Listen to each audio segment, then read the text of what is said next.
Perjalanan hidup manusia sejak Nabi Adam alaihi salam, manusia pertama sekaligus bapa seluruh umat manusia hingga sekarang ini, ternyata menoreh berbagai macam bekas, berupa sejarah yang melukiskan perputaran roda kehidupan manusia, dengan segala rona-ronanya, yang pada hakikatnya, sejarah tiada pernah henti sampai tibanya ajal yang telah ditentukan.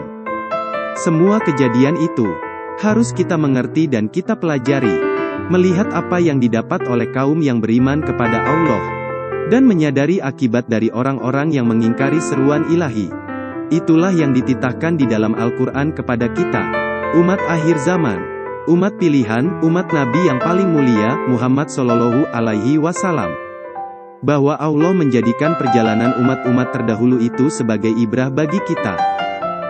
Sesungguhnya, pada kisah-kisah mereka itu terdapat pengajaran bagi orang-orang yang mempunyai akal.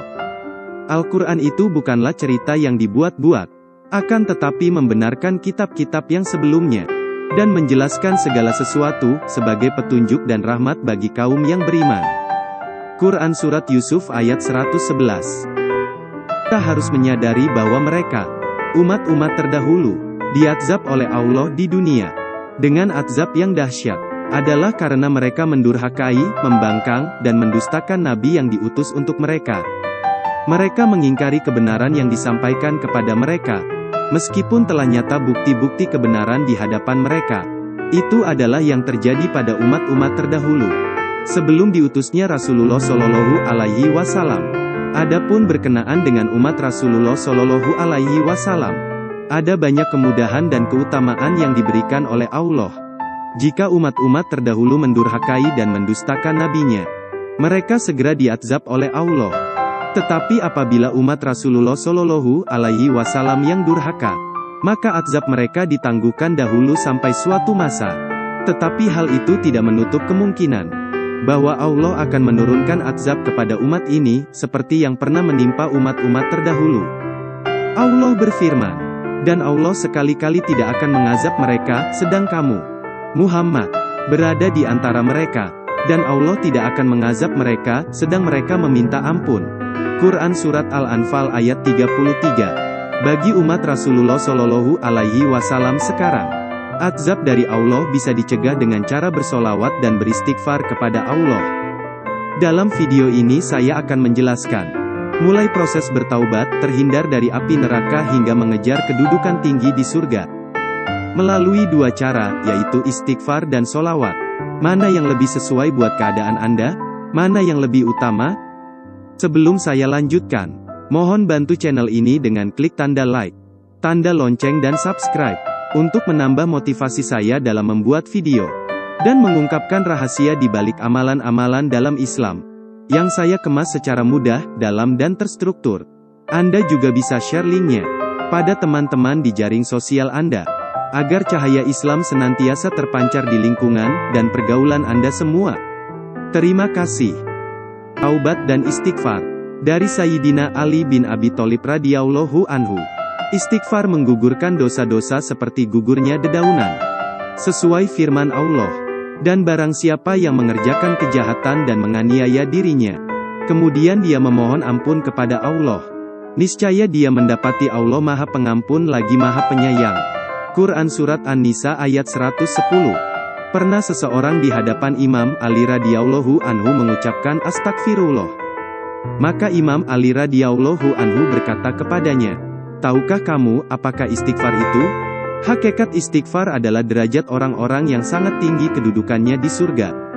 Jadi amalan istighfar bukan hanya penghapus dosa, tapi sekaligus mengantarkan pengamalnya pada derajat yang sangat tinggi di surga. Adapun tata cara mengamalkannya, sudah termaktub pada penjelasan makna istighfar itu sendiri. Ia adalah nama yang berlaku pada 6 makna. Pertama, penyesalan atas dosa-dosa yang telah dikerjakan. Kedua, bertekad untuk tidak kembali pada perbuatan dosa itu selamanya. Ketiga, mengembalikan hak orang lain yang telah diambilnya tanpa hak.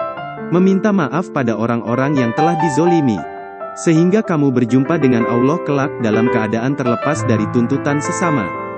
Keempat, hendaklah kamu memperhatikan setiap kewajiban atasmu, yang sebelumnya telah kamu sia-siakan, sehingga kamu dapat memenuhi kewajiban itu.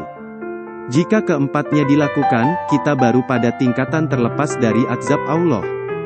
Kita sudah bisa masuk surga, tapi belum mampu memposisikan diri kita pada derajat tertinggi di surga. Ada 2 langkah lagi yang mesti kita kerjakan. Kelima, hendaklah kamu perhatikan daging yang telah tumbuh dari hasil yang haram. Lalu kamu kuruskan ia dengan kesedihan dan penyesalan, sehingga kulit menempel pada tulang. Lalu tumbuh di antaranya daging yang baru, dari hasil yang halal. Pada hakikatnya, kedahsyatan api neraka yang akan menimpa kita kelak, ditentukan oleh keadaan dosa dalam daging kita. Keenam, hendaklah kamu rasakan badanmu dengan sakitnya ketaatan, sebagaimana kamu telah merasakannya dengan manisnya kemaksiatan. Maka, ketika itulah, kamu layak mengucapkan astagfirullah. Jalan taubat dan istighfar, bagi sebagian besar orang adalah berat. Bisa kita bayangkan jika kita baru memperoleh hidayah di usia yang sudah tua. Sudah banyak sekali dosa dan kezoliman yang dilakukan. Banyak kewajiban yang tidak dikerjakan. Dan kita kesulitan untuk mengingat siapa-siapa yang telah kita zolimi. Kalaupun kita ingat, tapi kita kesulitan menemukan orangnya untuk dimintai maaf. Allah sangat memahami keterbatasan makhluknya, dan memberikan cara yang lebih mudah, yaitu melalui solawat. Solawat di sini berarti luas. Bukan sekedar membaca solawat saja, melainkan mencintai Rasulullah Shallallahu Alaihi Wasallam. Sesuai firman Allah, katakanlah, jika kamu benar-benar mencintai Allah, maka ikutilah sunnah dan petunjukku, niscaya Allah mencintaimu, dan mengampuni dosa-dosamu. Allah Maha Pengampun lagi Maha Penyayang. Quran Surat Ali Imran ayat 31. Imam Ibnu Katsir, ketika menafsirkan ayat ini berkata, ayat yang mulia ini merupakan hakim, pemutus perkara, bagi setiap orang yang mengaku mencintai Allah, akan tetapi dia tidak mengikuti jalan sunnah Rasulullah Shallallahu Alaihi Wasallam.